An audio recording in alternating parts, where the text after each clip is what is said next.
chapter 9. It comes from Mark chapter 9, verses 2 through 9. And after 6 days, Jesus took with him Peter and James and John and led them up a high mountain by themselves. And he was transfigured before them, and his clothes became radiant, intensely white, as no one on earth could bleach them. And there appeared to them Elijah with Moses, and they were talking with Jesus. And Peter said to Jesus, "Rabbi, it is good that we are here. Let us make 3 tents, one for you, and one for Moses, and one for Elijah." For he did not know what to say, for they were terrified. And a cloud overshadowed them, and a voice came out of the cloud, "This is my beloved Son. Listen to him." And suddenly, looking around, they no longer saw anyone with them, but Jesus only. And as they were coming down the mountain, he charged them to tell no one what they had seen until the Son of Man had risen from the dead.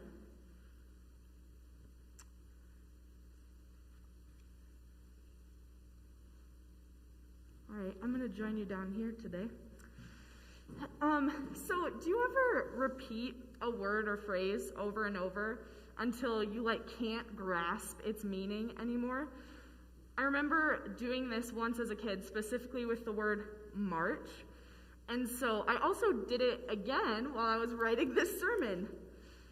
I wasn't really happy about that, but march, march, march, march, march, march, march, march.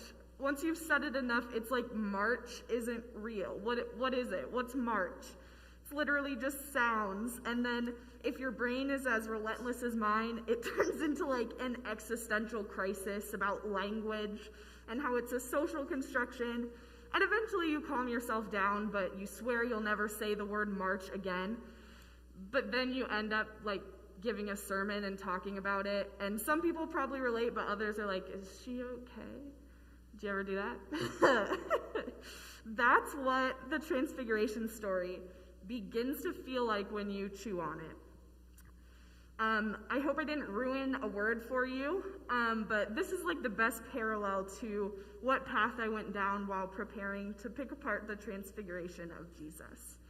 So in the summer of 2019, I was working as a day camp leader at Okoboji, and one of our day themes centered around the Transfiguration story.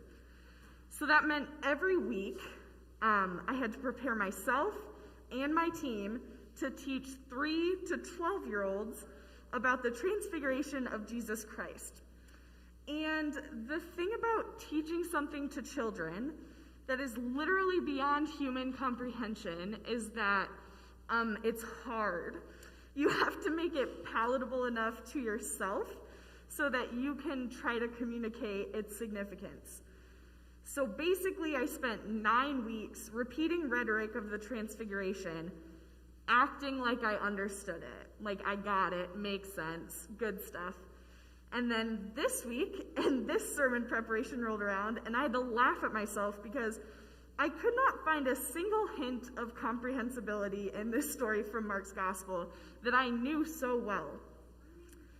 Kind of like repeating a word, I'm going to do a little repeat of the Gospel and see if it still makes sense to you.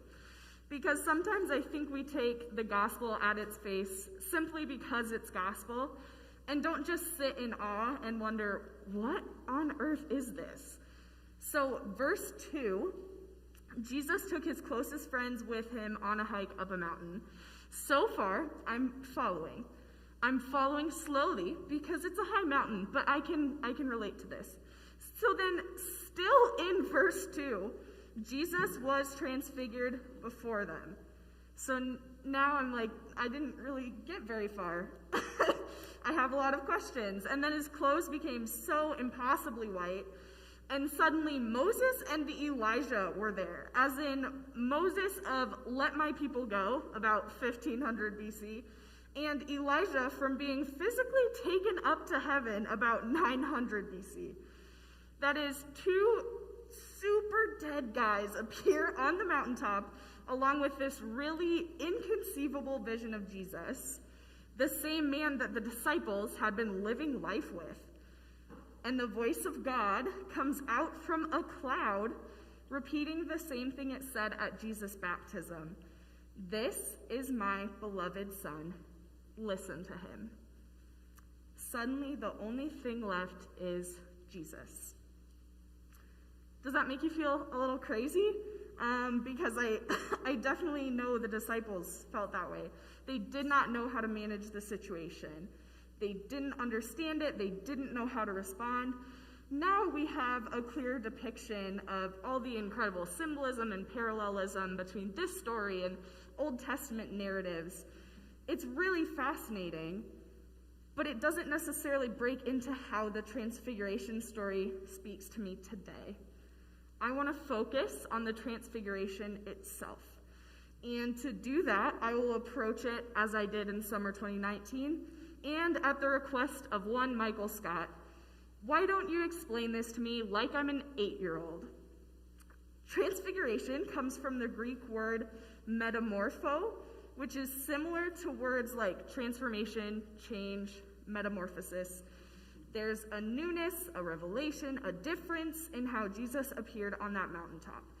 Jesus, the Son of God, shone with the glory of his divinity, which was otherwise veiled. He was still Jesus, but he was Jesus in a new light. And like Michael Scott, I'm prompted to a new request. Why don't you explain this to me like I'm 5?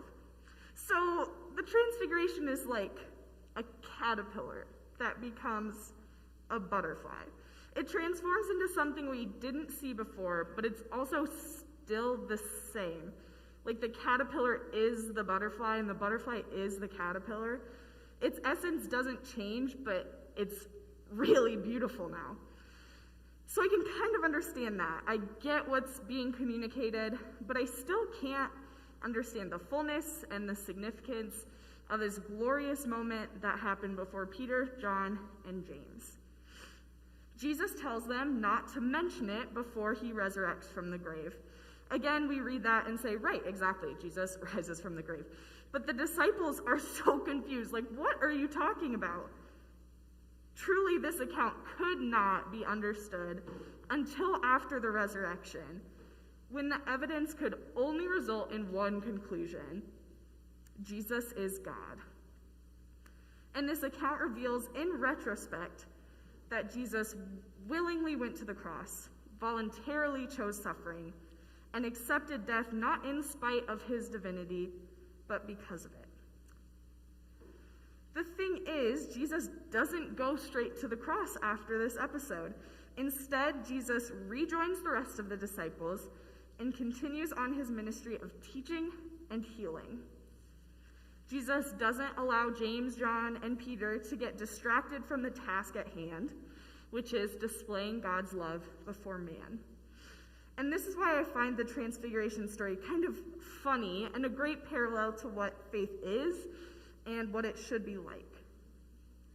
We can approach it as many times as we like, but we will never be able to quite wrap our minds around this.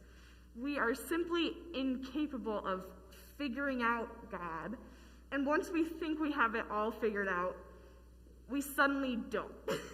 God is too great for our minds to contain. And I think we should revel at the opportunity to not get it anymore. And I don't mean that in like, I give up, I don't get it, but in a way where you release and you trust. Like, I am so human that I can't possibly conceive the extent of God and God's character. The thing about faith is that you're not meant to arrive anywhere. You don't reach a threshold of knowledge about God and suddenly everything makes sense. Faith is, as cheesy as it sounds, a journey in which we experience great heights and great depths.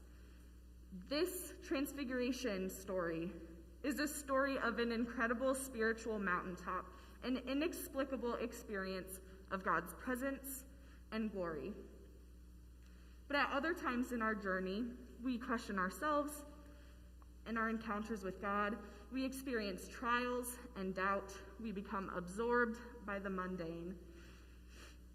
Believe it or not, these are all good places to be. Every circumstance is an opportunity to marvel at how much we can't understand. It is an opportunity to trust, to release control, not just of our circumstances, but of whatever we've made out God to be in our minds. When we trust, we begin to strip away the distractions of things we can't comprehend until, like the disciples on the mountaintop witnessed, there is only Jesus left. Because in the grand scheme of things, our faith is just Jesus. And it doesn't require us to understand, only to know that only Jesus is left. And in Jesus, we know love. We know no conditions, no misguided certainty, no aggressive gatekeeping. We know only love, inclusion, and the joy of mystery. We are redeemed by a love beyond our wildest dreams, and because of this, we too are transfigured. God's presence can be seen through us in a way that transforms. Light can shine out of the darkness, and we can live out an unconditional and incontrovertible love as we fix our eyes on the crux of the transfiguration, of the Christian faith, and of life itself, Jesus. And so today I encourage you to know Christ wherever you are at, and to embrace with gratitude the great mystery that is our God. Amen.